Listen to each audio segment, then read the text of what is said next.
Hello, fellow pipers. Janis here. Silvio here. And welcome in our pipe show. Today we are going to talk about Peterson pipes and tobacco. And for the start, I'm smoking this Stanwell Shape 95, and in it some Amphora Kentucky. Of course. And I'm smoking this 1974 Peterson system that it has that, so it's a Premier series that has this metal condenser here. I also have the box. Look how cool it is. It has everything here. A nice pouch from the past. The booklet. It's very cool. Yeah, so it's a 1974 or 73 Peterson's Premier. The Premier and the Deluxe have this condenser, metal condenser here. Okay. Yes, and I'm smoking some YTPC Spezial from Austria. Okay. From Christoph. It's a very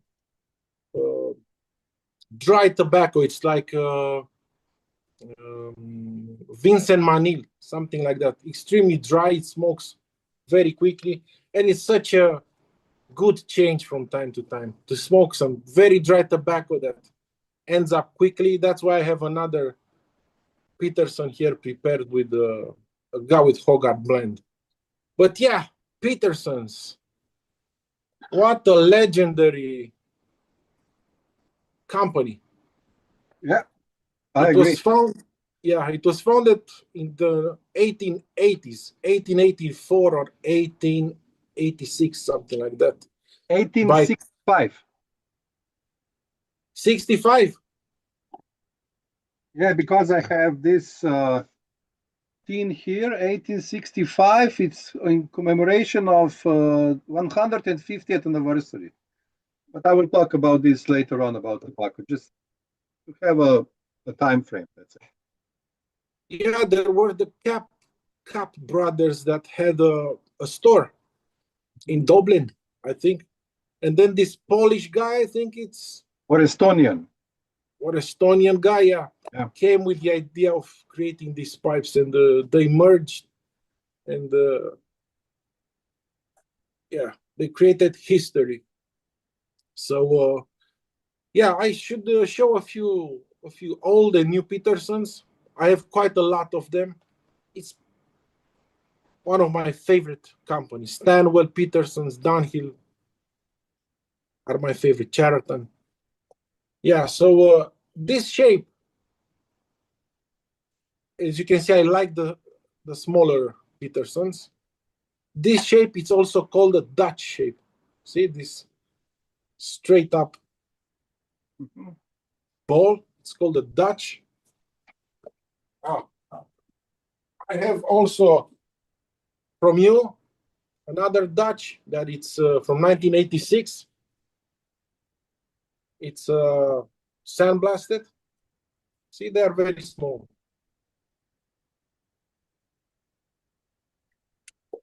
I have this, the smallest Peterson system ever made, 317. Look how small it is.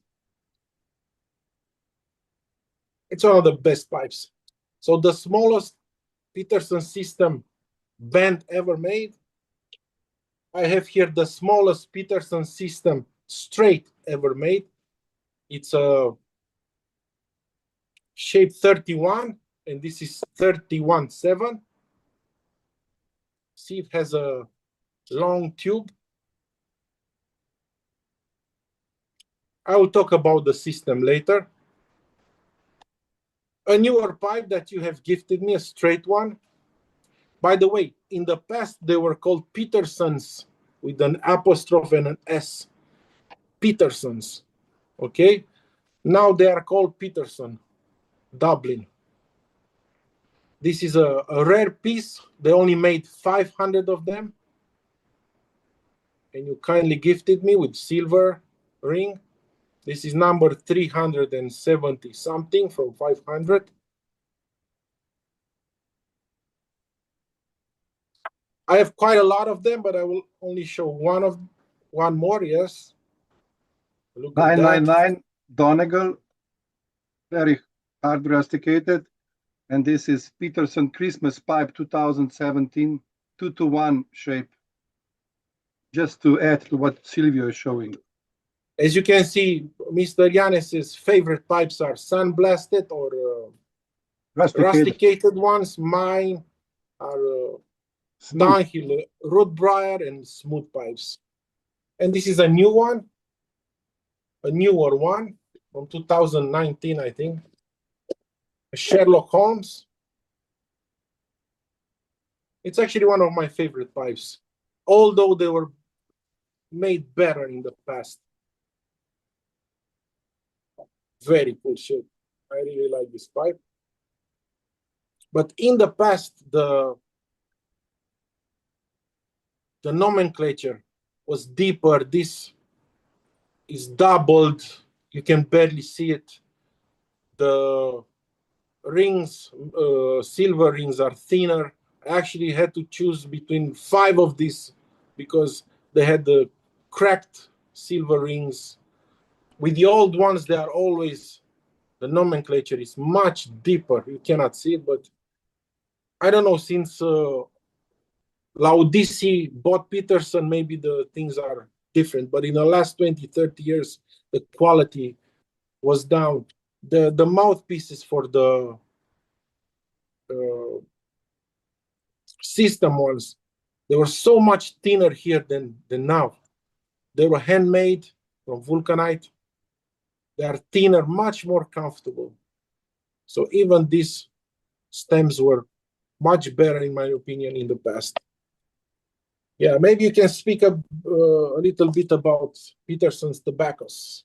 Yeah, I just want to add to what you said that I also observed that the quality of production of Peterson pipe, and I started to smoke in 2015, but I saw that they are not of the same quality as in the past.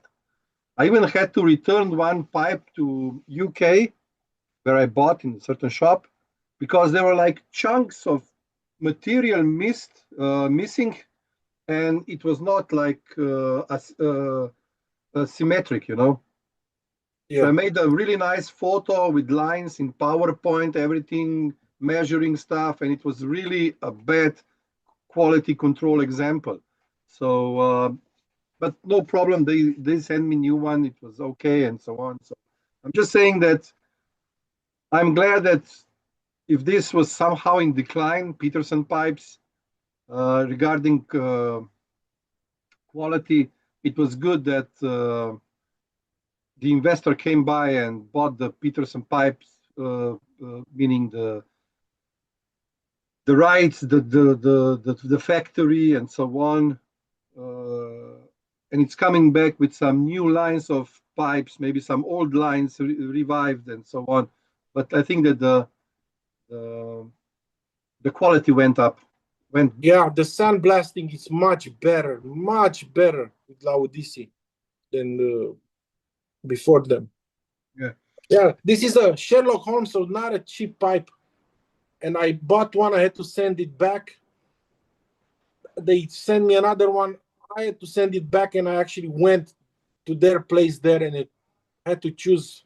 They showed me 5, almost all had problems. And I finally got this one that has doubled the nomenclature, even on the sterling silver ring. It's doubled Peterson's, and but it's still a good pipe. I bought it in the end, but it was very strange for a quite expensive pipe to have these problems. Yeah. So regarding the tobacco, I have few examples here to show. I don't have all the blends that they have produced in the past, but what always bothered me with Peterson tobacco was that there was not really a lot of data available for who is producing the tobacco in a certain period. Were they producing the tobacco in-house, or they order the tobacco to be produced for them? Now, if they were selling pipes and tobacco since 1865, I will assume here that they were selling the tobacco that was not theirs. I don't have any information that Peterson was producing pipe tobacco, and only on certain forums you can get info that they actually introduced the Peterson pipe tobacco in 80s. So very, very late in their, let's say, production history. Didn't know that. Yeah, I was also surprised because I said somebody had to do the tobacco either in-house and so on. Yeah. So what I found out is that for a certain period, and I think this goes really from 80s on, Gallagher was producing in Northern Ireland. Gallagher was producing, and Gallagher had more, let's say, factories and so on in the British Isles and in Ireland and so on. So they produced the tobacco for Peterson brand. And then this went to the Murray's, and Murray's also produced the tobacco. And then after that,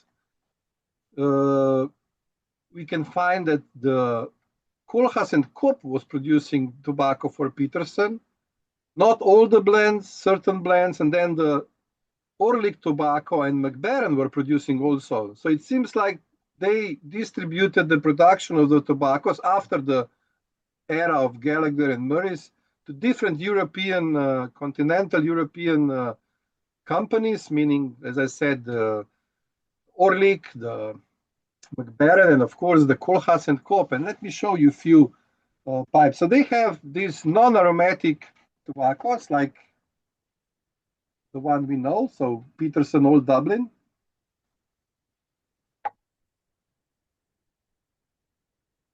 Balkan Delight.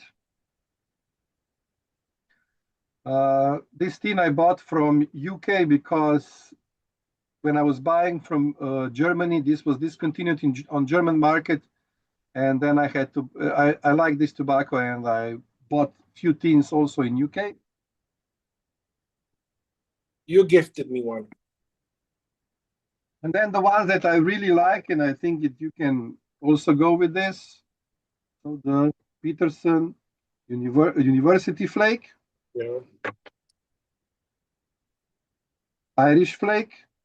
Irish Flake has 1/3 of Burley, 1/3 of Kentucky, and 1/3 of Virginia. Quite strong blend. And then Peterson's 3P. One of the best plugs. Really nice. Peterson Perfect Plug, yes. However, they also had different tobaccos that they, limited editions that they came out with. Oh, before I go there, let me show you a few others. So like Peterson Deluxe Mixture.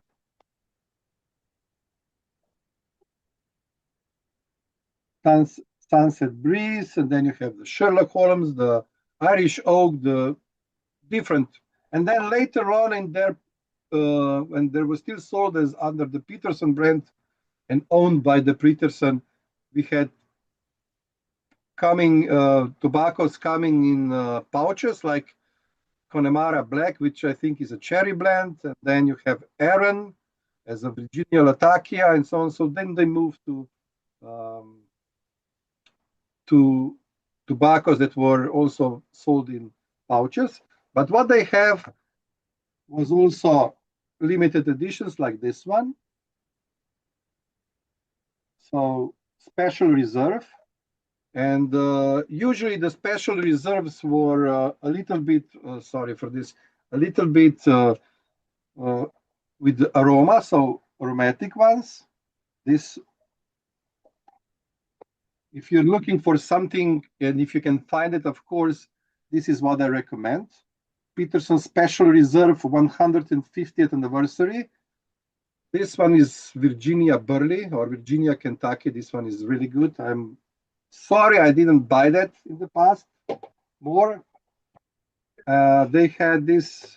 So the special reserve came as the first limited tobacco every year. Maybe even Peterson St. Patrick's Day was sold before that in the year. They have continued those two with the Peterson summertime blends. These were all aromatic ones. And at the end of the year, we could find the Peterson holiday season or later on Christmas editions and stuff like that, or Christmas season. This one is actually very tasty aromatic tobacco. One of my best aromatic blends that I enjoy. And then in 2015, or soon after that, 2015, they came out with 3 anniversary blends. And this one is 1865 signature flake, which is like pure Virginia, and another one this is like founding fathers line of tobacco. So 3 of them came out together with that special result. And as I said, when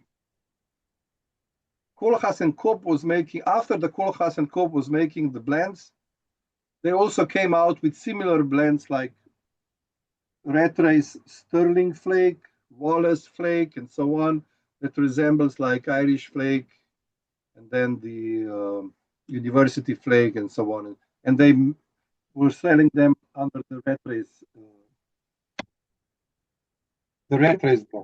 And then after the purchase of tobacco, I think in 2018, of the brand by Peterson, they discontinued a number of old Peterson blends like Hyde Park maybe, or others. I'm just naming them. And they put the Dunhill blends that they just bought like blends and without the brand under this. That we showed in the past video, so nightcap. So you can see this,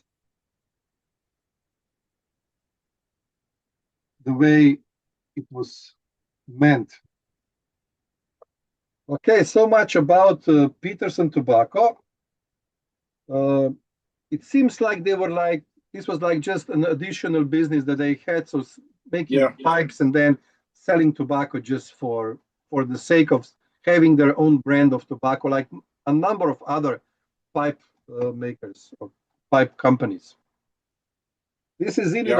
This is it in a nutshell. Let's say about Peterson tobaccos.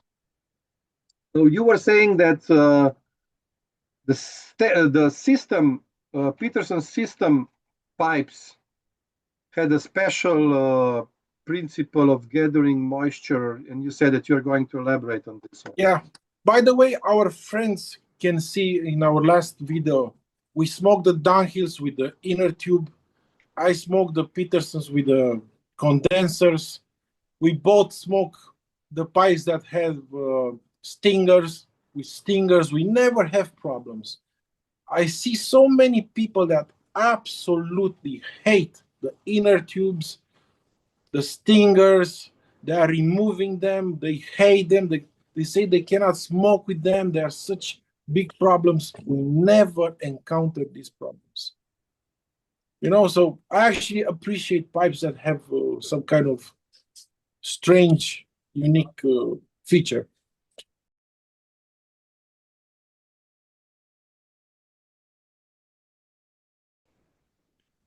Let me change my pipe with some Gawit Hogarth and the smallest Peterson system ever made, 317, and talk about what a Peterson system is. It's the Phillip and the reservoir here to collect water. So first thing I will say that it's important because a lot of people don't like the Phillip because they say it's hard to clench. The Peterson recommends to never clench it with your molars. here in the back of your mouth, but here, and let it hang immediately after your front teeth here, and you will have no problem. It hangs very well. It clenches very well. So if I understand, yeah. So if I understand, the P-lip will enable you to when you draw, the smoke will go up, not directly into your teeth, your tongue, but it will go above the tongue. This is how it will prevent the tongue bite, something like that. Yeah, you cannot really prevent the tongue bite because it's a chemical burn. They didn't know that in the past. But the way how you supposed to clench a Peterson P-lip, so not in the back molars, but here, and put your tongue here. So you squeeze the P-lip between your tongue and your palate. Okay? First of all. Now, what is very important is when you when you want to empty some of the ashes while smoking, because another feature, it was made with an army mount. This is another feature that makes a Peterson system. It's so you can always open it anytime you want, while smoking, while whatever. So there is no problem. It will never crack because it's just, you don't have to push it in very strongly. Just attach it. So it was made with an army mount, so you can open it while smoking. You have to absorb the moisture in the reservoir and then empty some of the ashes. I actually do it very fast, so nothing will happen, but this is what they recommend, to absorb the moisture first and then please. Just one add on to what you're just saying. Silvio is correct, because if you just want to empty the ashes out of the pipe, the water in the condenser, that chamber will spill either back into the tobacco chamber or whatever. So it's into the bowl. Yeah. So it's not good. So either you take some of that moisture out with the pipe cleaner, or there is another thing that people are doing. Some of the pipers here in my pipe club are doing. They actually put cotton, something that you find on the Q-tips, let's say. They take off and they stuff it into the chamber where the moisture is gathering. This way the moisture will stick to that, and even if you are turning the bowl or something, the moisture will not go out. But then you need to have something to actually pull that cotton out of the chamber. Just what they are doing, because they experienced that the pipe, they set down the pipe turned around and the water spilled and stuff like that. So you can also do this either with the pipe cleaner, as Silvio said, or you put in the cotton directly into the chamber with the water, not too much, of course, and then the water will stay inside when you're going to turn the pipe. But this is the, let's say, advanced level. Yeah.